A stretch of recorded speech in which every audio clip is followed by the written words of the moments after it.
Hello दोस्तों, जय हिंद। आप सभी को आज यूपीपी में जो हेड ऑपरेटर, असिस्टेंट ऑपरेटर और वर्कशॉप स्टाफ की जो वैकेंसी आई है 2022 की, उसके सिलेबस के बारे में हमने आपको पहले ही बता चुका है और आपको ये बताया जाएगा कि इन जो सिलेबस हैं, इनकी जो क्लासें आपकी स्टार्ट हो रही हैं वो 7 तारीख यानी कल से आपकी क्लासेज स्टार्ट हो रही हैं। और कौन कौन सी क्लासेस स्टार्ट होंगी इसके बारे में हमें आपको बताना था। तो इसमें जो सबसे पहले जो क्लास स्टार्ट होगा वो होगा आपका मैथ का और साइंस का सबसे पहले, और बाकी भी क्लास जल्द ही आपको शुरू कर दिए जाएंगे। और हम लोग ये देखते हैं यहाँ पर आकर के कि मैथ के जो टोटल नंबर हैं वो 100 हैं। और अगर देखा जाए तो आपने देखा होगा कि जीके वाले पार्ट में 2 पार्ट दिया है, एक जीके का दे रखा है और एक साइंस का दे रखा है, जिसमें से उम्मीद ये की जा रही है कि 60% नंबर करीब जीके का होगा और 40% अंक इसका होगा। ये हम क्यों बता रहे हैं उसका भी एक आधार बता दे रहे हैं। आपने देखा होगा यूपीएसआई का जो पेपर हुआ है उसमें एक कॉन्स्टिट्यूशन यानी एक संविधान का पार्ट था और एक जीके का पार्ट था। तो संविधान के पार्ट से कम 18 क्वेश्चन, 20 क्वेश्चन लगभग वहां से आए थे, 15 क्वेश्चन आए थे, और बाकी जो क्वेश्चन थे वो जीके के आए थे। और जीके में जिसमें करंट अफेयर्स भी इन्वॉल्व होता है, उत्तर प्रदेश भी रहता है, उसमें ये सब चीजें रहता है। उस आधार पर हम बता रहे हैं कि इसमें से 40 मार्क आएंगे। इसका मतलब होगा कि 40 मार्क आपके ये, और इसकी क्लास यानी 140 अंक की क्लास कितने में 400 में से आपकी कल से ही शुरू कर दी जाएंगी। और बाकी भी जो क्लासेज हैं जैसे हिंदी का हो गया और जो ये रीजनिंग का हो गया, बाकी भी क्लासेज आपको जल्द ही यहाँ इस चैनल पर मिल जाएंगे। अब हम आपको जो बताना था वो क्या बताना था, आप इसमें देखे होंगे कि पूरा जो सिलेबस है पूरा एकदम डिट्टो, हिंदी का, मैथ का, रीजनिंग का, तीनों का सिलेबस पूर्ण रूप से एक ही है। आप देखिएगा नोटिफिकेशन, तीनों का सिलेबस एकदम एक ही है। सिलेबस कहां अंतर है वो है जीके में भी नहीं अंतर है, अंतर है केवल और केवल साइंस में। यानी आपका अंतर जो है वो है साइंस में यानी विज्ञान में। अच्छा, विज्ञान में भी एक बहुत अच्छी बात है कि इसमें बायोलॉजी नहीं पूछेगा। बहुत से ऐसे लड़के हैं जिनको बायोलॉजी नहीं आता है, फिजिक्स केमिस्ट्री तो आता है, बायोलॉजी नहीं आता। कुछ ऐसे हैं उनको बायोलॉजी ज्यादा आता है, ठीक है। तो इसमें बायोलॉजी नहीं पूछेगा, इसमें क्या पूछेगा आपका फिजिक्स, कुछ में है केवल केमिस्ट्री यानी फिजिक्स और केमिस्ट्री। अब जो आपको बताना था वो ये बताना था कि जो ये हेड ऑपरेटर का जो साइंस है, जो असिस्टेंट ऑपरेटर का जो साइंस है, जो वर्कशॉप स्टाफ का जो साइंस है, ये तीनों साइंस कुछ चैप्टर तो कॉमन हैं लेकिन कुछ चैप्टर अलग अलग हैं। तो वो आपको एक ही क्लास में नहीं बताया जाएगा, बताना यही था। आपको इसकी 3 अलग अलग क्लासें मिलेंगी, यानी साइंस की एक हेड ऑपरेटर की अलग क्लास मिलेगी, असिस्टेंट ऑपरेटर की अलग क्लास मिलेगी और वर्कशॉप स्टाफ की अलग क्लास मिलेगी। यानी जो लोग डिप्लोमा हो वो कंफ्यूज ना रहे कि हम असिस्टेंट ऑपरेटर, क्योंकि कुछ ऐसे इसमें चैप्टर है जो हेड ऑपरेटर में नहीं है, इसके कुछ ऐसे चैप्टर हैं जो इन दोनों में नहीं है, तो आप कंफ्यूज ना रहे। इसी वजह से हमने क्या किया कि तीनों के जो साइंस के जो क्लास होंगे वो अलग अलग होंगे। और किस बेस पर होंगे, तो वो होंगे आपके थियरी बेस पर सबसे पहले। उसके बाद से जब ये थियरी बेस हो जाएगा उसके बाद से आपको ऑब्जेक्टिव क्वेश्चन करा दिए जाएंगे। सबसे पहले थियरी, और थियरी में ही हम आपको समझाएंगे कि कैसे ऑब्जेक्टिव क्वेश्चन बनते हैं। और अगर आपने एक बार थ्योरी समझ लिया तो शायद आप कई ऑब्जेक्टिव क्वेश्चन लगा सकते हैं। और आपने महसूस भी किया होगा कि थ्योरी को अगर समझा जाए तो कई क्वेश्चन लग सकते हैं। तो इस वजह से सबसे पहले आपको थ्योरी पढ़ाई जाएगी। तो हमने क्या बोला कि हेड ऑपरेटर का अलग क्लास रहेगा। अगर हमें जैसे कुछ चैप्टर हैं जैसे गति हो गया या कार्य समर्थ ऊर्जा हो गया, वर्क पावर एनर्जी हो गया, वो तीनों में है। तो हम तीन, ये एकदम कंफ्यूज ना रहिएगा कि ऐसा हम नहीं कहेंगे कि वर्क पावर एनर्जी हमने पढ़ा दिया आप तीनों में पढ़ लीजिए, बिल्कुल नहीं। वर्क पावर एनर्जी हम आपके लिए 3 गुना मेहनत करेंगे। हेड ऑपरेटर के लिए अलग वर्क पावर एनर्जी पढ़ाएंगे, असिस्टेंट ऑपरेटर के लिए अलग वर्क पावर एनर्जी पढ़ाएंगे और इसके लिए अलग वर्क पावर। क्या हुआ, चैप्टर वही है लेकिन तीनों की क्लासें अलग अलग रहेंगी ताकि आपको कोई दिक्कत ना हो। और उसका प्लेलिस्ट बना दिया जाएगा। क्यों? क्योंकि ये जो वैकेंसी आई है, देखिए बहुत दिनों बाद वैकेंसी आई है। और ये सब वैकेंसियां ना, बस ये जो चुनाव खत्म हो जाएगा, ये सब वैकेंसियां कब होती हैं, कब आती हैं, कब चली जाती हैं, कुछ पता नहीं चलता है। तो जितने भी लोग सिंसियर हैं, हमें मालूम है आप लोगों में से बहुत लोग सिंसियर होंगे, तो जितने भी लोग सिंसियर हैं आप लोगों में से, उनके लिए हमने ये क्लास अलग किया है ताकि उनको कोई दिक्कत ना हो। और बाकी वो हिंदी का क्लास अगर कहीं से वो कर रहे हैं तो बिल्कुल आप उसी को कंटिन्यू करिए। हम बिल्कुल नहीं कहेंगे कि नहीं नहीं आप हमारा हिंदी का क्लास करिए, हम सबसे बेस्ट हैं, बिल्कुल नहीं। हम ये नहीं कहेंगे कि आप साइंस का क्लास, मैथ का क्लास हमारे वहां से ही करिए, बिल्कुल नहीं। अगर आपको वो अच्छा लगेगा, अगर वो चीज़ आपको समझ में आए तो आप करिएगा, तब उसको कंटिन्यू करिए। क्योंकि ये जीवन देखिए, एक बार को जब ये चीज़ें चली जाती है ना, कहा जाता है ना, एक एक मिनट, एक एक सेकंड की कीमत होती है, ठीक है। तो एक एक सेकंड की कीमत होती है, इस वजह से आपका जो समय है वो बहुत अमूल्यवान है। इसको आप ऐसे ही मत जाया होने दीजिएगा,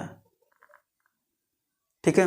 एक बात बता रहे हैं कि अपनी मंजिल को भुलाकर जिया तो क्या जिया, दम है तुझ में तो उसे पा कर दिखा।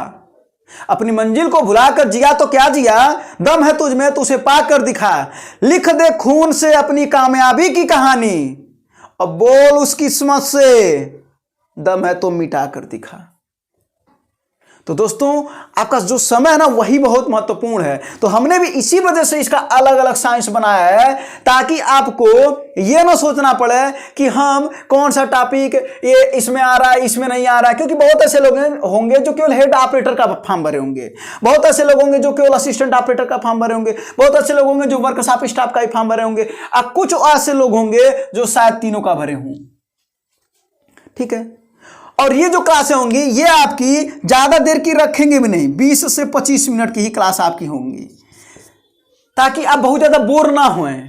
और हम पूरी कोशिश करेंगे थ्योरी को समझाने की, रटवाने की नहीं, कोशिश करेंगे अपनी तरफ से आपको समझा पाए, ताकि जब आपके आंसर आए तो आप समझ सकें उस बात को कि आंसर कहां से आ रहा है। तो ये जो 40 अंक हैं इसकी तैयारी आपको अलग अलग कराई जाएगी, इन तीनों की अलग अलग, तीनों की अलग अलग। क्या हुआ, हमें इन जगहों पर हमें 3 बार मेहनत करना पड़ेगा, लेकिन तीनों का अलग अलग कराएंगे। पहला क्लियर हो गया। दूसरा मैथ, मैथ जो आपका चलेगा वो चैप्टर वाइज हम ही पढ़ाएंगे, चैप्टर वाइज। और आपने देखा होगा कि तीनों में head operator, assistant operator, workshop staff, तीनों में सेम है मैथ का पार्ट, तीनों में। और इसके 2 पार्ट हैं, उसी मैथ में कुछ रीजनिंग के भी पार्ट हैं, ठीक है, जिसे आप मेंटल एबिलिटी कहते हैं, तो वो है इसमें। तो और रीजनिंग के जो कुछ पार्ट हैं वो एक आपसे बता दे रहे हैं, नहीं कुछ ना, तो प्रैक्टिस जरूर करिए। आप इसको इतना इजी मान लेते हैं, इजी होता नहीं है। आप इसको करवे नहीं करते, डायरेक्ट पेपर देने जाते हैं तब तो रीजनिंग आप वहां पर देखते हैं, रीजनिंग का चेहरा भी आप डायरेक्ट पेपर में देखते हैं। क्यों भाई, आप ऐसा क्यों करते हैं? उसको प्रैक्टिस क्या करिए, कहीं से भी। आप सोच रहे हैं प्रैक्टिस कहां से करें, कहीं से उठाइए रीजनिंग का, आप प्रैक्टिस करिए, बस प्रैक्टिस करना जरूरी है। बहुत से प्लेटफॉर्म है, ऑनलाइन प्लेटफॉर्म है, बहुत से ऐप हैं जो आते हैं, उसमें आप उसको इंस्टॉल कर लीजिए, टेस्ट देते रहिए, बहुत से हैं। तो हम एक जरूर कहेंगे कि आप दिन भर में 1 घंटा जरूर रीजनिंग को दीजिए, जरूर दीजिए रीजनिंग को। और 1 घंटे में 40 से 50 क्वेश्चन सॉल्व करने की आदत डेवलप करिए। फिर आप देखेंगे कि ये रीजनिंग और ये जो मैथ, ये रीजनिंग तो एकदम अच्छा हो जाएगा, और इसमें जो मैथ वाले में जो पार्ट है रीजनिंग का वो भी आपका अच्छा हो जाएगा। अब बाकी आपको मैथ या तो कहीं कहीं से पढ़ रहे होंगे या तो आपको यहाँ पर पढ़ाया जाएगा, तो वो भी आपका क्लियर हो जाएगा। और आप विश्वास मानिए, यही जब दोनों क्लियर होगा तब जाकर के आपका 200 अंक क्लियर होगा, और यह आपको सिलेक्शन तक पहुँचाएगा। और उस सिलेक्शन को सिक्योर कौन करवाएगा? वो करवाएगा आपका हिंदी और जीके और साइंस। और सबसे अच्छी बात है इसमें 50% क्वालिफाइंग मार्क है बाबू, हर सब्जेक्ट में आपको 50% पाना है। तो आप जीके जीएस को लेकर के बहुत डरिए नहीं, क्योंकि इसमें 40 अंक साइंस का भी पूछा जा रहा है, वो भी केवल फिजिक्स या केवल केमिस्ट्री, कुछ चैप्टर हैं। तो ये तो अच्छी बात है। और जीके जीएस में कुछ करंट अफेयर्स पढ़ लेंगे आप, कुछ उत्तर प्रदेश का इतिहास पढ़ लेंगे, कुछ तो पहले पढ़े होंगे, जो आप पहले पढ़े उसी को रिवीजन भी कर लेंगे ना, तो भी इसके कुछ मार्क आ जाएंगे। आपको नंबर उठाना कहाँ है, खींचना कहाँ है, पकड़ना कहाँ है, वो है आपका सबसे पहले मैथ, रीजनिंग, फिर हिंदी। हिंदी को आप रेगुलर बेसिस पर 2 घंटे दीजिए, 2 घंटा। और बुक भी हम आपको बता दे रहे हैं, अच्छी बुक है, आदित्य पब्लिकेशन, बहुत अच्छी बुक है, मानी जाती है, उत्तर प्रदेश के लिए बहुत अच्छी बुक मानी जाती है। तो उसको आप पूरा का पूरा पढ़िए, पहले पढ़िए। आप ये ना कहिए कि हमको याद नहीं होता, तैयार नहीं होता ना, वो मैटर ही नहीं है। सबसे पहले आप पढ़िए, अच्छी जाब है ये, इनके लिए पढ़ना पड़ेगा। ऐसे थोड़ी ना हो जाएगा। अगर ऐसे हो जाता तो बताइए सब लोग हो जाते। अगर ऐसे आसानी से हो जाता कि नहीं भैया हम 1 बार 2 बार पढ़े, हमको याद ही नहीं हो रहा, अरे भाई 1-2 बार में नहीं होता है। आप किसी का शुरुआत में नाम भी क्या रट्टा याद करते हैं क्या? इनका नाम ये है, इनका नाम ये है, इनका नाम तो नहीं याद करते हैं ना। क्या करते हैं, एक बार सुनते हैं उनका नाम, 2 बार सुनते हैं, 3 बार सुनते हैं, याद हो जाता है, फिर नहीं भूलता है। वैसे 1 बार पढ़िए, 2 बार पढ़िए, 3 बार पढ़िए, बस पढ़ते रहिए, एक बार उसको पढ़ते रहिए आप। और इसी एक किताब को कहा जाता ना 10 किताबें मत पढ़िए, एक किताब को 10 बार पढ़िए। सिलेक्शन होगा क्यों नहीं, बिल्कुल हो जाएगा आपका सिलेक्शन। तो अगर ये 300 अगर आपके हाथ में आ गया तो भाई साहब ये आपका है 40 अंक, ये 40 अंक हो गया। तो 340 अंक तक अगर देखा जाए तो आपके हाथ में है। जो जीके है ये एक सबसे ब्रॉड, आपने सिलेबस भी देखा होगा, सबसे ब्रॉड सिलेबस जीके का है। तो सबसे ब्रॉड सिलेबस है, इसी पर नहीं ना पूरा दिमाग लगा देंगे। अरे भाई जहां से हमें सिलेक्शन लेना है कि मास्टरी करना है, लेना तो सिलेक्शन है। तो जब सिलेक्शन लेना है तो हमारा देखेंगे हम सिलेक्शन कहां से होगा, वो मैथ रीजनिंग करवाएगा और उसको सिक्योर करेगा हिंदी और साइंस। इतना तक अगर आपने पकड़ बना लिया तो इसमें ऐसा तो है नहीं कि आपके 60 में से 20 अंक भी आप खींच ना पाए। और अगर 20 अंक भी खींच लिया तो शायद इसी बार आप सेलेक्ट जरूर होंगे और आप कहेंगे हमसे कि जी हम सेलेक्ट हुए मेहनत करके। तो ये आपको ही देखना है, तो ये हमें बताना था। तो मूल रूप से हमें बताना क्या था कि आपकी 7 तारीख से आपकी क्लासेस चलना शुरू हो जाएंगी और तीनों की साइंस की अलग अलग क्लासेस चलेंगी। आपकी 20 से 25 मिनट में क्लासेस चलेंगी और मैथ की क्लास चैप्टर वाइज चलेगी।